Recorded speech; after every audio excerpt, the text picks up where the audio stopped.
Hello, Namaste, Sat Sri Akal, Jai Jinendra. So yes, we are back on our YouTube channel after a long time.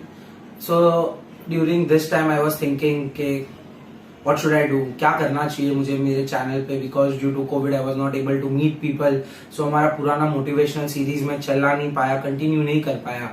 So today I have come up with the hot topic of Russia Ukraine war के हाँ ये Russia ने invasion किया क्यों.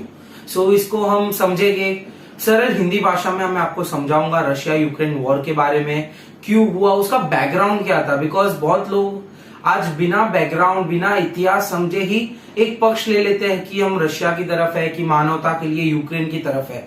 लेकिन चलिए अब जब हम इनके बैकग्राउंड के बारे में बात करते हैं कि ये एक्चुअली में रशिया भड़का क्यों और ये इन्वेजन हुआ क्यों. तो सबसे पहले चलते हैं हम इतिहास के वो पन्नों पे जब रशिया यानी जब सोवियत यूनियन हुआ करता था और उसका विभाजन हुआ था 1991 में. सो तभी यूक्रेन ने अपना पॉलिसी लाया था कि 1990s में कि वो बैलेंस रखेगा रशिया और यूरोपियन यूनियन और बाकी देशों के बीच में एक बैलेंस बनाए रखेगा. और फिर उसके बाद उसने सबसे पहले रिवॉल्यूशन ऑफ डिग्निटी आया था 2014 में. सो ये रिवॉल्यूशन ऑफ डिग्निटी क्या था.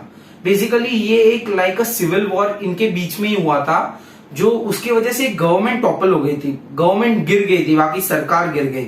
और फिर जैसे नई सरकार बनी रिवॉल्यूशन के बाद, तब ये बात उठी कि हमें ईयू की मेंबरशिप लेनी चाहिए. EU means European union. जो यूरोप की देश है वो उनका एक संस्था है यूरोपियन यूनियन. तो यूक्रेन में भी हुआ कि हम इस पार्ट का इसका हिस्सा बन जाते हैं सो दैट हमारे ट्रेड्स और सब फ्रीली हो सके. और साथ में उन्हें नाटो दैट इज के उनका मतलब है कि नॉर्थ एटलांटिक ट्रीटी ऑर्गेनाइजेशन से जो अपने सैन्य बल और ये सब शेयर करते हैं, जो अटलांटिक ट्रीटी से जिसका मेन अमेरिका है, कि वहां की हम सदस्यता ले लेंगे. तो इससे प्रॉब्लम होता था कि रशिया को जो ब्लैक सी है जहां से वो अपना यूरोप रीजन में अपने एक्सपोर्ट्स करता है, वहां पे एक ब्लॉकेज आ जाता था. और साथ ही जापान, साउथ कोरिया, ये सब ऑलरेडी एक यूएस के अलाई थे. तो this will form a ring against Russia. एक चारों तरफा अटैक बोलते हैं, वैसे एक रिंग बन जाता था रशिया के खिलाफ. तो इसी वजह से थोड़ा रशिया को दिक्कतें होने लगी.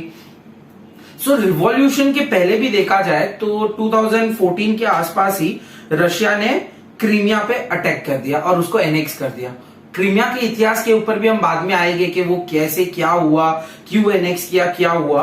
तो वैसे करके रशिया ने क्रीमिया पे एनेक्स कर लिया, लेकिन that was not an official annexment. वहां पे उसने दोनसा रिपब्लिक पार्टी और लुसांग करके रिपब्लिक पार्टीज, दो पार्टीज पॉलिटिकल पार्टीज बनाई जिन्होंने अपनी वहां पे सरकार बनाई और उनको इंडिपेंडेंटली चलाने लग गए.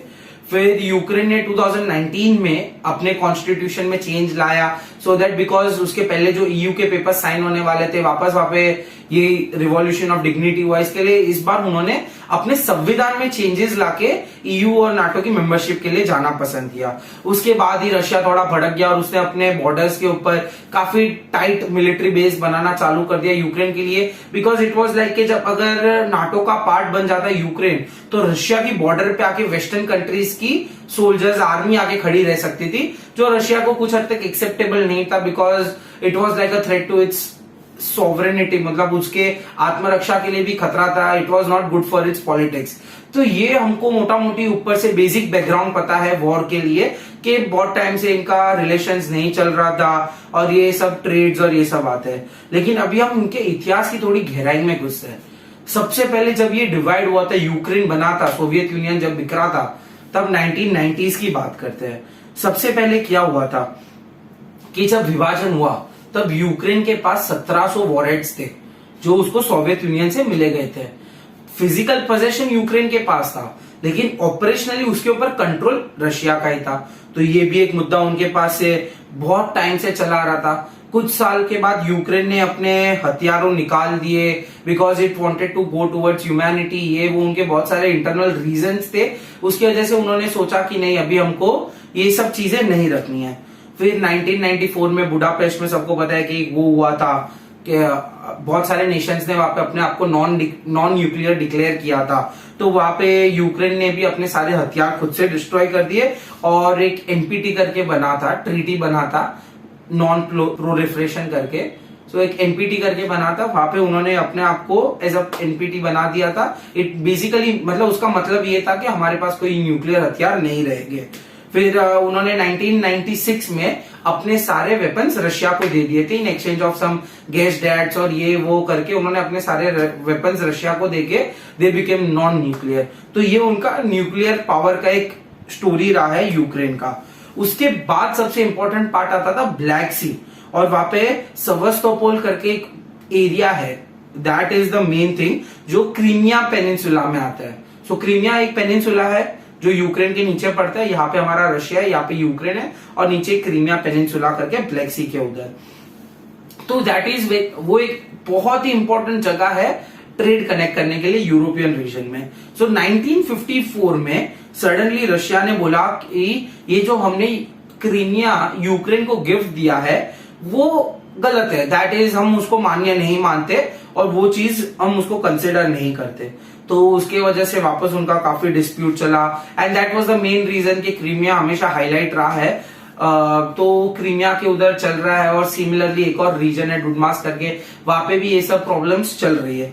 फिर 1997 में इन लोग ने पार्टीशन ट्रीटी बनाया जहाँ पे रशिया ने अपने पास कुछ पार्ट रख लिया और फिर वापस इन्होंने उसी समय ट्रीटी ऑफ फ्रेंडशिप भी बनाया यूक्रेन के साथ, सो दैट आपसी समझौते कुछ रिजॉल्व हो सके। सो ये एक ब्लैक सी का था कि ब्लैक सी के अंदर एक और इम्पोर्टेंट पॉइंट आता है कि जो गैस के पाइपलाइंस है जो रशिया से जर्मनी, जो नॉर्थ स्ट्रीम पाइपलाइन है या तो फिर बहुत दूसरे जो पाइपलाइंस है वो सब वहां से जाते थे।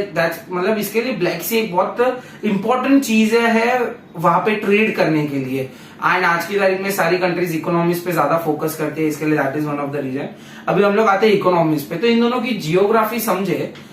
सो ये दोनों कंट्रीज नेचुरल गैस और ये सब में ज्यादा they have a huge storage for natural gas, oil and various other stuff। मतलब एनर्जी सेक्टर में ये लोग का ज्यादा है। जैसे मैंने आपको पहले भी बताया था कि जो यूक्रेन का गैस का डेट था वो उन्होंने न्यूक्लियर वेपन्स देके रशिया को चुकाया था।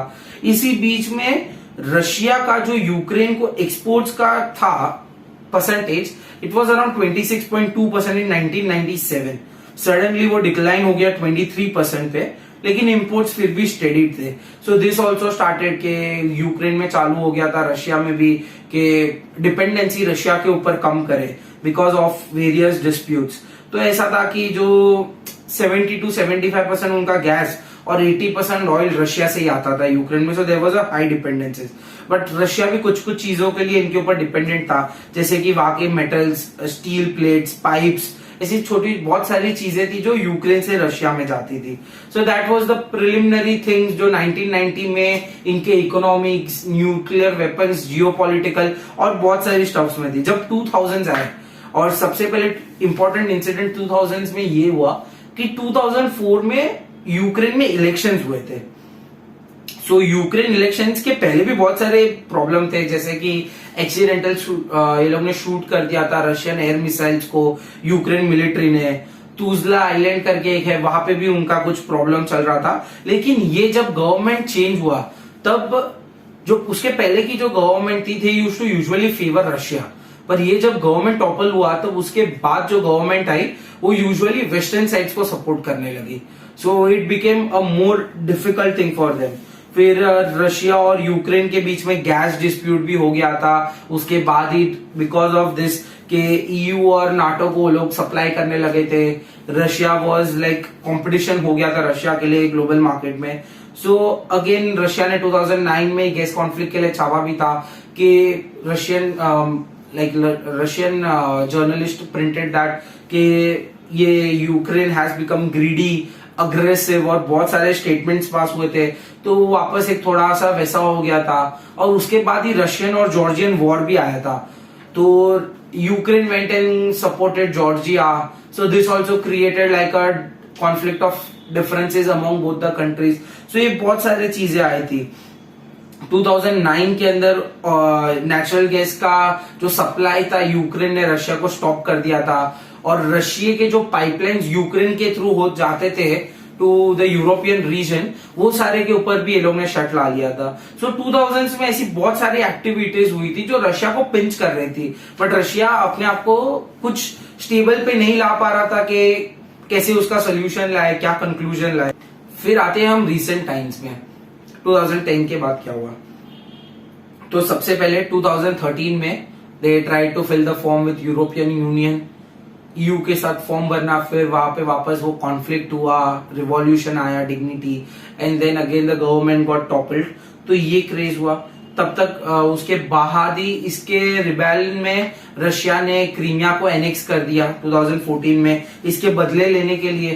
तो but that was not an official annexment, मतलब वहां पे उन्होंने, रशिया ने अपनी पॉलिटिकल पार्टीज खड़ी करके वहां पे इंडिपेंडेंट गवर्नमेंट बनाई थी। 2022 में अभी तो Russia is before the war it declared a full fledge nation, independent bodies of that country.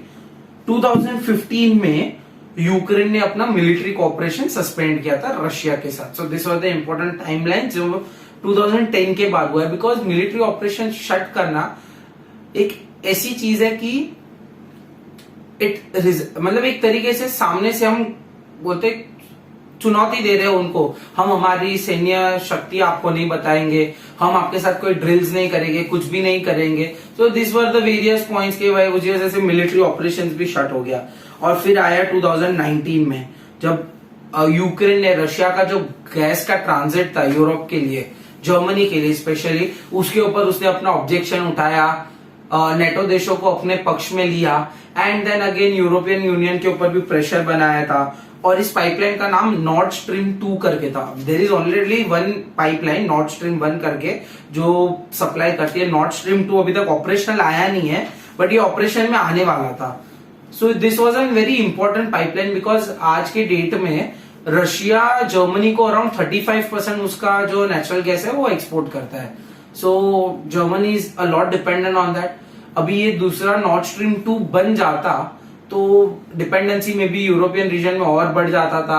इसके वजह से अमेरिका को दिक्कत हो रहा था। Many other countries were not happy, मतलब वो खुश नहीं थे ये डिसीजन से। इसके लिए वो लोग शायद से पिंच कर रहे थे रशिया को, and this all so much of frustration जो हुआ इनको रशिया को, वो एट द एंड एक इन्वेजन में बदला। And then in February Russia started invading this Ukraine.